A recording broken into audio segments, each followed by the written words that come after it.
Bien-aimés dans le Seigneur, bien-aimés qui ne sont pas encore dans le Seigneur, et toute personne qui aura l'opportunité d'écouter ce partage, bonjour et soyez le bienvenu. Le thème de notre partage ce matin va être intitulé « La guerre se gagne en consultant l'Éternel ».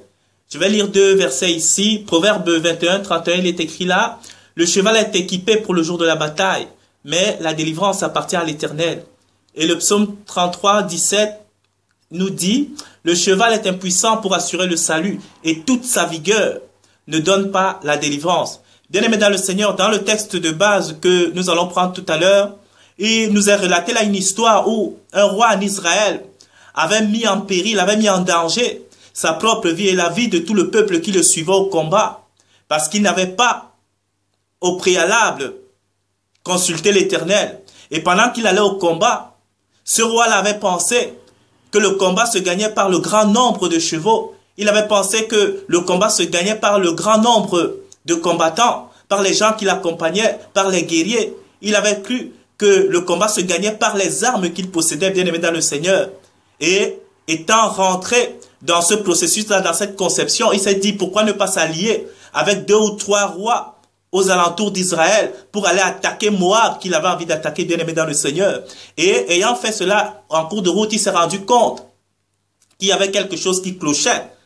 Ils ont manqué pendant 7 jours, ou après 7 jours de marche, ils se sont rendus compte qu'ils n'avaient plus de quoi manger ni boire pour eux, pour leurs chevaux. Et il s'est dit que le Seigneur les a amenés là tous ensemble avec ses rois pour les livrer à moi, bien-aimé dans le Seigneur. Heureusement qu'il y avait un homme sage, un homme intelligent dans la foule qui a dit, mais pourquoi nous nous sommes lancés comme ça sans avoir consulté l'Éternel?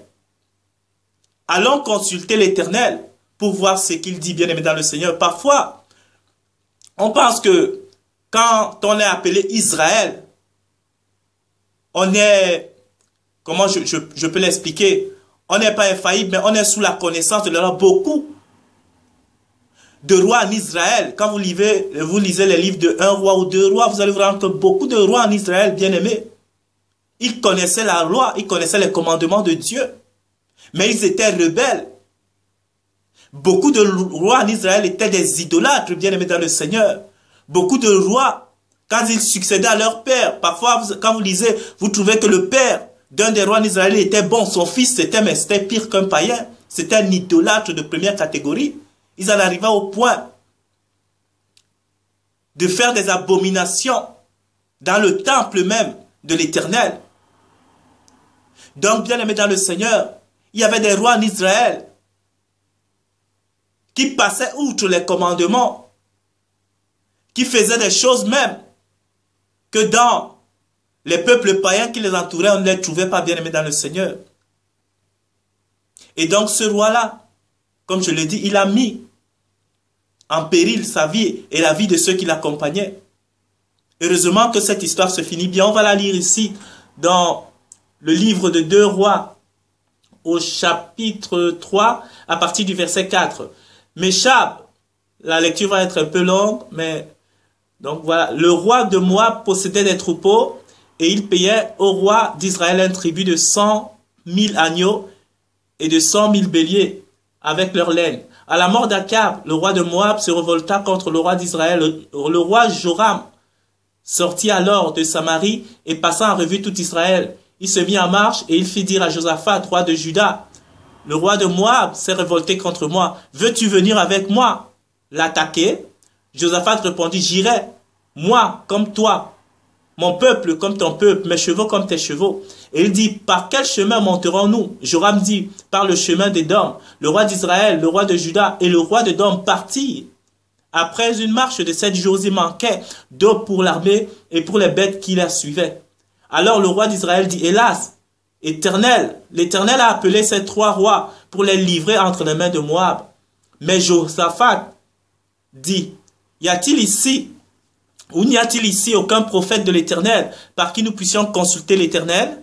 L'un des serviteurs du roi d'Israël répondit, il y a ici Élisée, fils de Shaphat, qui versait l'eau sur les mains d'Élie. Et Josaphat dit, la parole de l'Éternel est avec lui. Le roi d'Israël, Josaphat, le roi d'Édom, descendirent auprès de lui.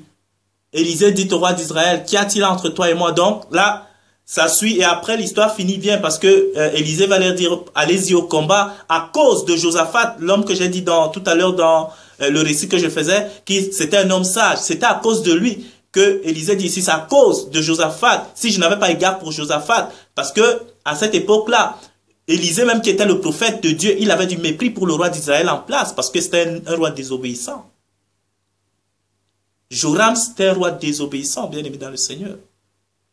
Donc voilà, qu'est-ce que je veux tirer ici dans le Seigneur? L'enseignement qui nous est donné de tirer ici, c'est que peu importe ce que l'on a amené à faire, peu importe l'engagement que nous devons être amenés à prendre, bien aimé dans le Seigneur, nous devons à tout point et à tout moment consulter l'Éternel.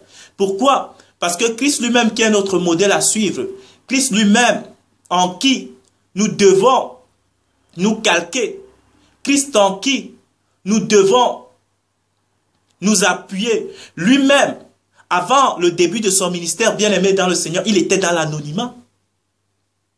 Christ était dans l'anonymat, pourquoi, bien aimé dans le Seigneur?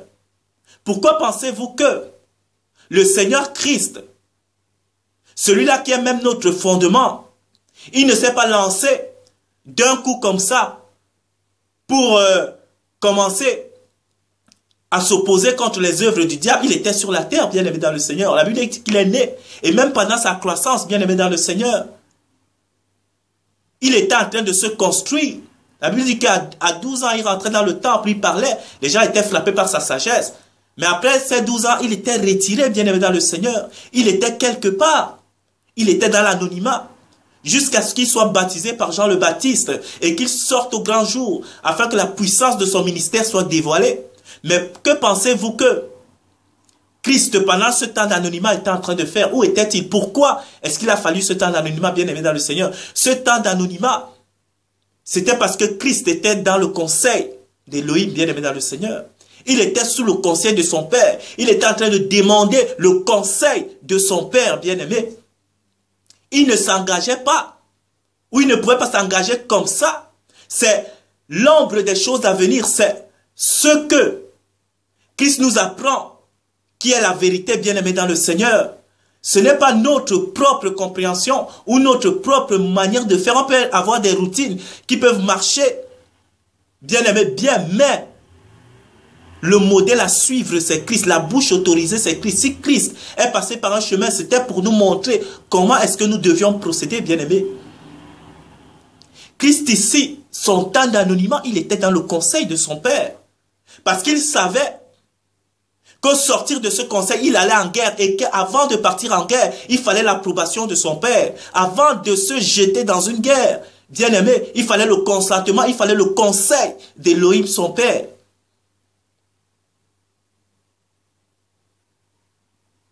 Et ici, nous voyons selon la sagesse humaine un roi qui se lève, qui part se disant, si je prends 2, 3 rois sur le chemin pour aller attaquer un peuple peut-être même qui n'a pas de ressources plus que nous, qui a moins, parce que c'est ce qui est parfois un piège, c'est qu'on peut être amené à déconsidérer l'ennemi, à sous-estimer l'ennemi, même si on a une armée plus grande, même si on a des chars plus puissants.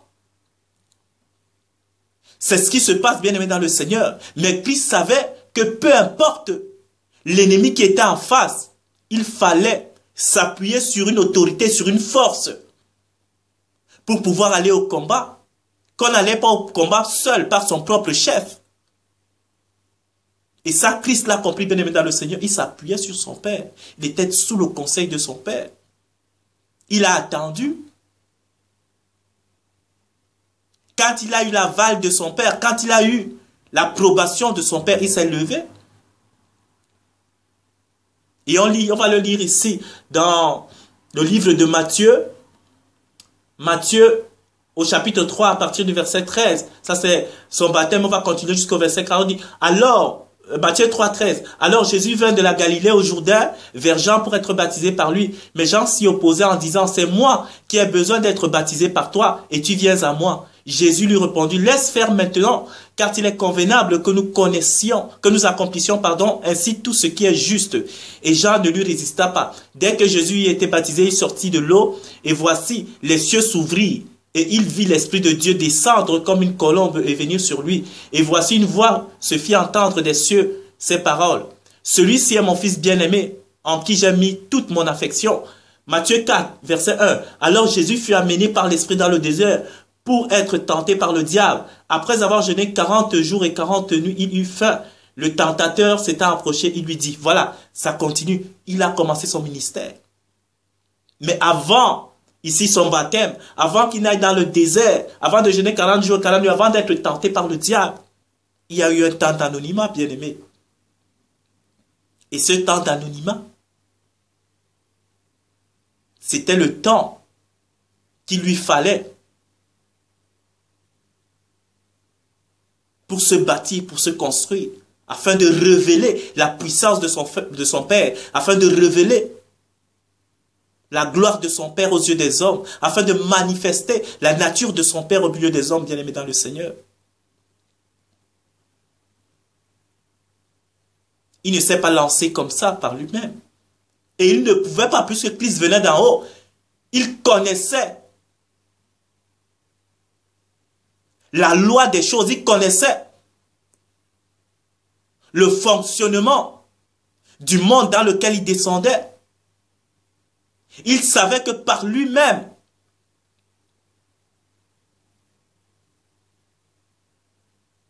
les choses n'allaient pas se passer comme ça, mais avec l'appui de celui qui est la force créatrice de toute l'humanité, en lui, il avait le pouvoir sur toute chose.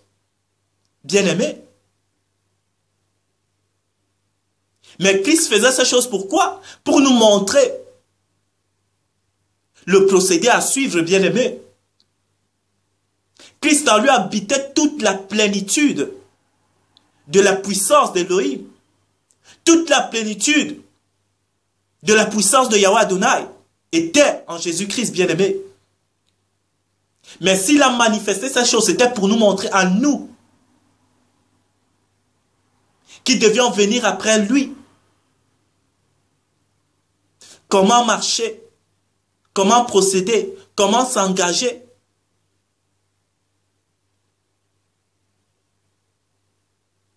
Bien-aimé, le roi est parti en comptant sur ses cavaliers, en comptant sur ses chevaux, en comptant sur sa force et sur sa puissance, bien-aimé. Et il aurait été sûrement défait si Josaphat n'avait pas pensé à aller consulter l'Éternel au travers d'Élysée. Ils auraient été sûrement défaits. Parce que c'est ce qui se passe. Parfois, on se lève pour aller au combat sans savoir même qui est notre adversaire. On se lève pour aller au combat en sous-estimant l'adversaire. On s'engage dans les choses que nous ne connaissons même pas.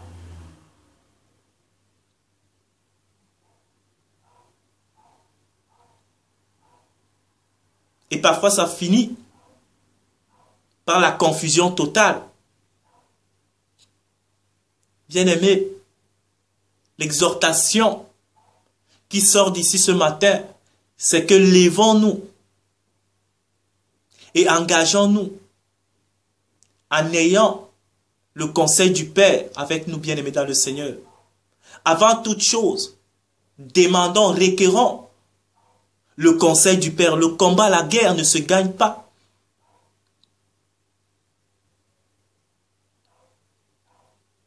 Sans la voix de Dieu, bien-aimé. Si Dieu ne te donne pas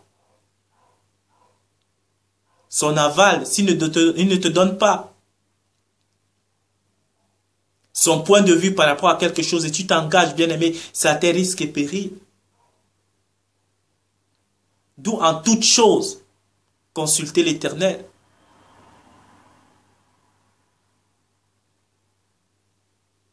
Bien-aimé, le peuple d'Israël, comme vous le voyez, c'était un peuple parfois qui était rebelle, bien-aimé. Parfois de l'homme du peuple jusqu'au roi, il y avait des rois rebelles, bien-aimés dans le Seigneur.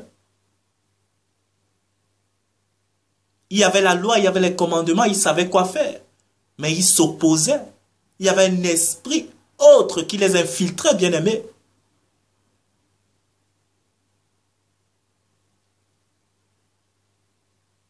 Donc voilà, je vais m'arrêter là, bien-aimés dans le Seigneur. Soyez vraiment bénis. Mais retenons une chose, avant toute chose. Consultons l'Éternel. Je vais vraiment relire les 2 versets que j'ai lus au début ici. Et vraiment, quand on reste à s'appuyer sur ça, le cheval ici peut représenter tout ce que, en tant qu'homme, on peut avoir comme acquis. On peut avoir en notre possession comme avantage, mais ces choses ne peuvent pas nous donner la victoire. La Bible dit que le cheval est équipé pour la bataille.